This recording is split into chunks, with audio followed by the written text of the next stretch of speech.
Good morning, Charusadaf listeners. Just to comment on some of the comments from last night, Abaye would start off a shir with Mili Bidichusa. He would start off with a little joke, to get the people into it. So, prime the people. And we had some comments, a little too much batala.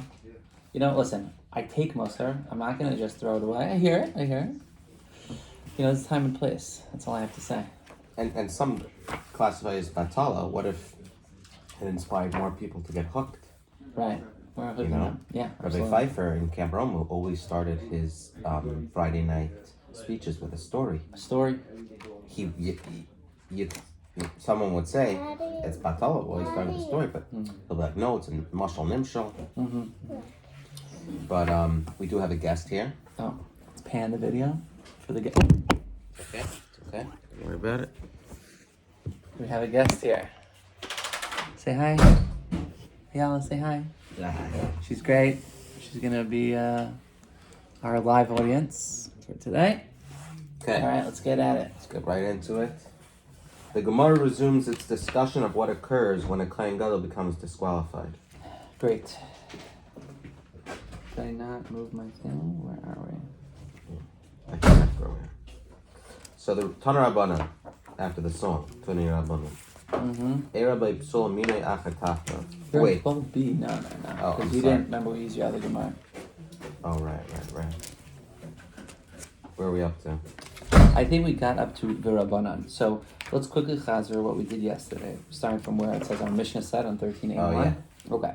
Rabbi Huda Omer Afi Shacheres Maskin. Gimel Amid Aleph. Gimel Aleph, or the two dots probably, if I had to guess. I just don't have that. Yeah. Rabbanan Nami Hachayshi L'Shema. Shouldn't the Rabbanan also be worried for the possibility of the kind to become Tameh and therefore set a wife for him? So the Mishnah said, Rabbi Yehuda said that they prepare another wife for him, just in case she dies. Because you need to be married at the time of the Yom Kippur. Right. Learn it. Amri la Rabbanan. Rabbanan was saying, Tuma Shlicha, Misa Shlicha. Tuma is Shliach. The Yeladim, the voices, what do they say? Yeah. I remember once Rabbi Zevlef, he was speaking at in a shul, and the kids were starting to talk and were running through, and some guy was like, "Get the kid out of here!" And he's like, guys, calm down. The kids, first of all, are our future. We're doing everything right now for the kids, and second of all, we want them to, enjoy. He's like, it's good. Some people unfortunately don't have the, that simcha of hearing kids running in and crying. What are we? She's reading a book. She's reading a book. She's reading Labels for Label. Labels for Label. I think we all know this one. That's a beautiful book. Okay. It's a beautiful book. Reading nicely over here. So, the Rabbanan didn't say that you have to prepare a wife for him. Why? Because Toma, which is Shliach, so we have to make sure we have another Kohen Gadol ready for him. But we don't, the Misa of the wife, we don't have to have a wife ready for him. And because they said, if you're going to have a wife for a substitute wife, then you'll have to have the substitute wife for the substitute wife. And it doesn't end. And they answered Rabbi Yehuda well, right? Because how would he respond? So the Gemara answered Rabbi Yehuda will say, well, Misa I can tell you very easily. We're chayshish for one Misa, but Misa tied to the Cheshina, we're not worried about two deaths. And the Rabbanan will say, well, no, once you're already getting worried. I have to say it out loud because it's like a little. It's a flow, so you got to get it, because I think that's why the next part continues it. So Yehuda says they prepare another wife for him. The Rabbanan were worried about a Kohen becoming Tameh. Why are they not worried about a wife? Only Rabbi Yehuda says prepare a wife. The Rabbanan would say to you, Tuma is common, but death is uncommon, so we're not going to prepare another wife. Exactly. So the Gemara, who said that? The Rabbanan would say that. So the Gemara considers the sage's objection to Rabbi Yehuda, and so they said to them, if there's no end to the matter, so we're not even going to prepare one wife. So they answered Rabbi Yehuda, well, we're not worried about death. So Rabbi Yehuda would say to you, so they basically say to Rabbi Yehuda, you're not worried, why don't you prepare another wife? So about the death of one wife, Rabbi Yehuda says we're nervous. But about the possibility of two wives dying, we're not basically the answer is, no, I'm not worried forever. There's a reason why it's just one. And the Rabbanim would say we're once you're worried, if we are worried about unlikely possibilities, then we should be apprehensive. Even if though it's less likely, we should still be apprehensive. Right. The Gemara points out a seeming inconsistency in the sage's view, who say don't prepare a second wife. Rabbanan Neimru Inhu, actually let them say the objection to themselves. For if we need to prepare a substitute Kohen Gadol, since we consider it likely that the Kohen Gadol might become Tameh, then we should need to prepare a substitute for the substitute, for it is likely that he may become Tameh too. Oh, so fine. I hear you don't want to talk about the wives having backup wives, but maybe have backup Kohen Gadol to the backup Kohen Gadol. Oh, because you never say that one. Because you are worried about one. Exactly. Amril Rabbanon. Rabbanon would say Kohen Gadol Zarasu. A Kohen Gadol is conscientious in his care to remain tahar, and so it is certainly unlikely that the Kohen Gadol will even be needed. Yeah, right. And then it says, Izarasu lama maskinu Kohen acher. If the Kohen Gadol is so conscientious, then why would we prepare another Kohen Gadol? Kaven the oven like Tzara, Kol Shekain the Mizrah Fit Fei. Since we prepare a rival for him, oh, competition. Oh, little wow. competition is good, right? Yeah. Talk about that. Well, let's talk that out. Little competition. In business, Maybe you should have a second Hatzalah, you know? So, in business, right? If you have a candy shop and you're the only candy shop in town, and then another candy shop opens on the other side of town. It's better for the consumer. And you're going to level up. You're going to make sure your candy's polished. The best candies, you're going to have the paintbrush dipping. Oh, that's a fizz ripping one. your tongue out. Yeah, candy. yeah. You're going to have... you have good prices. You have the Laffy Taffies. In a nice fruit store. roll-ups. Right? It's going to be non-expired product. You're going to level up. Ooh, that's good. Do you like candy? Do you want, if you're good, maybe one day we can give it, maybe, I don't know. Yes, we're pro candy. Okay, hold on, I'm going to go get a candy. Oh. What does she like, a Laffy Taffy? Laffy Taffy? Pink or green? Pink or green? Green, she said. She wants green. Does Gabrielle want one? Does Gabrielle want one? Yeah, he does. Okay, so I got two, and then she can pick which one, she can give the other one to Gabrielle. Ooh, very nice. Thank you, Reb Ellie. When you come to Shul, you get delicious candy, because you're so quiet and reading so nicely. Yes, this is, I think, our first time in Shul. Yeah? Beautiful. So. Beautiful. Okay, so in any event, Rabbi Yehuda does require that another woman be prepared to become the Kohen Gadol's wife. Basically, Lest competition. his present wife die before the end of Yom Kippur service. The Gemara now questions the effectiveness of this remedy. Does the mere preparing of another woman suffice? After all, the Torah said, and he shall atone for himself and for his household, for his wife. The halav desehi, whereas this woman who is not yet married to him is not his household, not his wife at all. And so why does this even help? If the whole reason that He'll Yehuda marry her right away. So let's see. Oh, To Mekadesh la. He he marries actually his second betroths wife. her before Yom Kippur. We're not worried about Ava, I guess. No. Thus, should the first wife die in Yom Kippur, he will already be betrothed to the second wife. So Can't be Mekadesh her on Yom Kippur. yeah, I'm wondering if that's a thing. It has to be. Your notes need footnotes, right? You were like, okay, and then you're like trying to look, and then you keep looking down and down. Yeah. Sorry, China right here. But as long as but as long as he does not marry her, she is not called his household. I don't understand. Didn't he just betroth her? It's betrothed. Remember, there's two stages of marriage. Give me note eight. Give me note eight. Suin. According to halacha, there is two stages to marriage. The first is known as erisin, also known as kedushin. For lack of a better term, this stage is usually translated as betrothal. However, kedushin is very different from a mere engagement, a little vart party, l'chaim. After kedushin, the couple is, in most respects, considered legally married, although they may not yet have marital relations. In addition, several other laws pertaining to a married couple do not yet apply to them. The second level of marriage, nisuin, takes place when the bride formally enters her husband's home or the bridal canopy, also known as chuppah, the huppah. This completes the marriage process. Our Gemara assumes that the Torah's allusion to the Kohen Gadol's wife with the term his household is appropriate only after the state of Nisuin has been reached.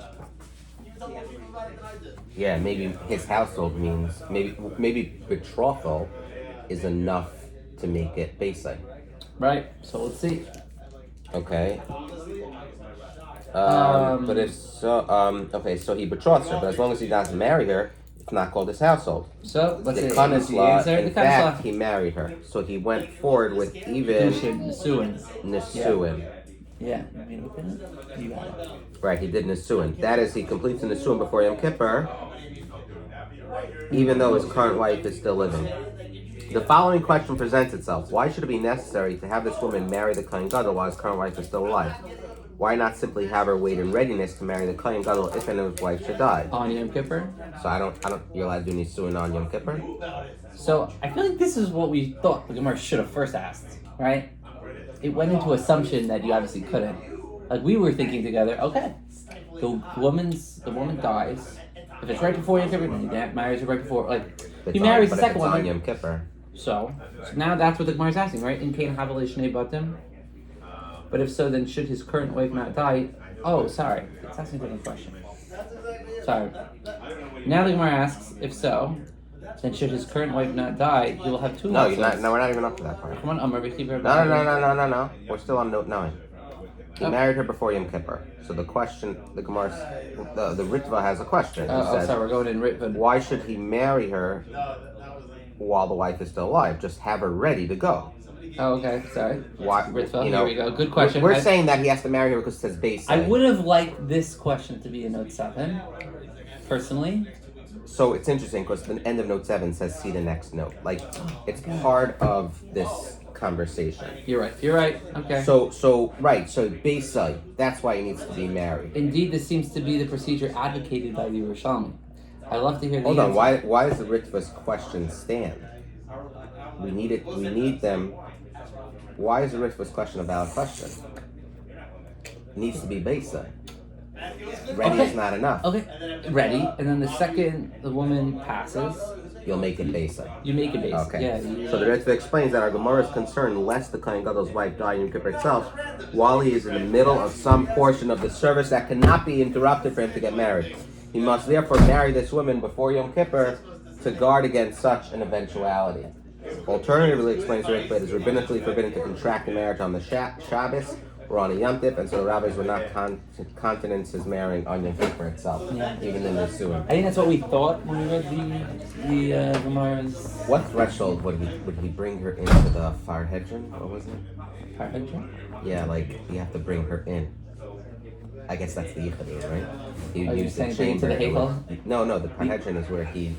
Like That's where he slept. Yeah. The mezuzah. So you got into the household thing. Yeah. Okay, so now the Gemara says a question. In Cain Havale Shnei Batim, now he has 2 households, 2 wives. Rahman Amar Chibar Ba'ad Uba'ad Beisoy, singular. He's making atonement for himself and for his household. V'loi Ba'ad Shnei Batim, implying but not for 2 households. Let me ask you a question. The question is, can a Kohen Gadol has 2 wives? Can he be? Can you be a Kohen Gadol? Yeah. According to the premise of this question. Sounds no. like not. Exactly. Interesting. The Hadar Megarishla. Oh my goodness. After he marries her, he divorces her. When? At first. When? The second before he has to do that very, intricate avodah. But then what happens if she dies in that second? No, but really? It doesn't mean right away, right? Because then you solve nothing. Yeah, exactly. What are you doing? But yeah, right before the avodah, he divorces her? It's a little... Then what did he gain? I guess he had that backup insurance until that point. Until then. But there is a part where you're uninsured. Yeah. Right after you divorce her. No. Or the get is chal the second you start the avodah. You put in the get. Or you make like a stipulation. Yeah. This is geschmack, Rabbi. This is so geschmack. The Torah is so sweet. Sweet, like sugar of the laughing insurance taffy. agent do you know? What insurance agent do you know that would let you do something like end your coverage before you start new coverage? At first glance, this makes no sense.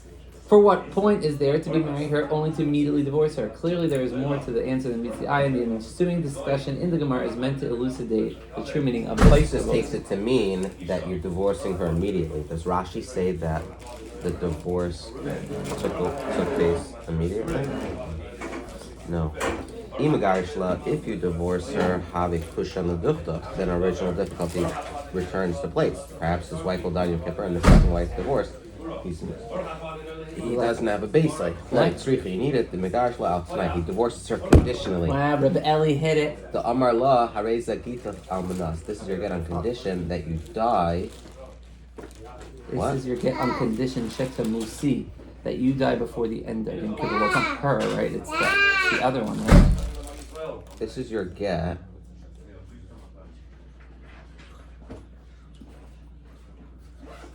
Divorce will only go through should the recipient of the get die, at which time it will take effect retroactively.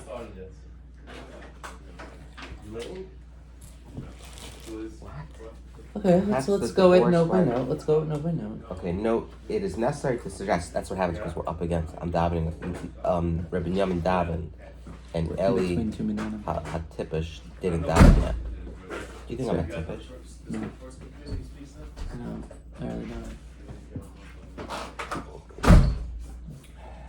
Okay, so he wanted me to say like no. I was just like no. Okay, should we start with note 11? Why is he's divorcing. The Gemara now launches into a series of suggestions regarding how he might divorce one wife while crafting the terms of the divorce in such a way as to ensure that no matter what turn events take, he will be left with one and only one wife on Yom Kippur. Most of these suggestions cannot bear close scrutiny, and the objections that the Gemara raised to each of them are only examples of many possible objections. But by eliminating all the untenable solutions, the Gemara will ultimately arrive at one effective solution. So you're going to see these, you're going to go crazy, just hold to your horses. Yes, and we're going to do that in Meretz Hashem tomorrow, because there's quite a few solutions here. Oh. And we're going to take that tomorrow.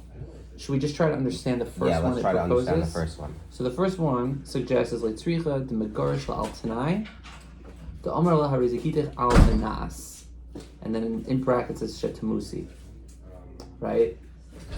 Is your condition? Oh, so the actual solution as to why, meaning the solution is that he divorces her.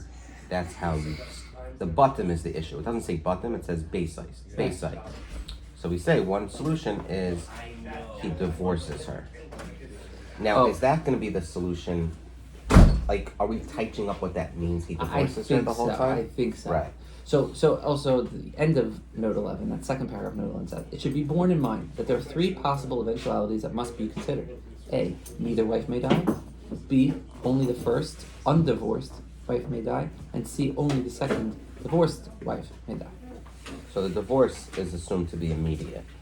Yeah, and because we already said we're not worried that they're both going to die because that's too remote. Right? Okay, so therefore. So it just says. So he says, what does it mean? On condition. So I think we have to. He divorces her, and then after the first wife will die in Kippur, and the second one divorce, he's not going to have a wife.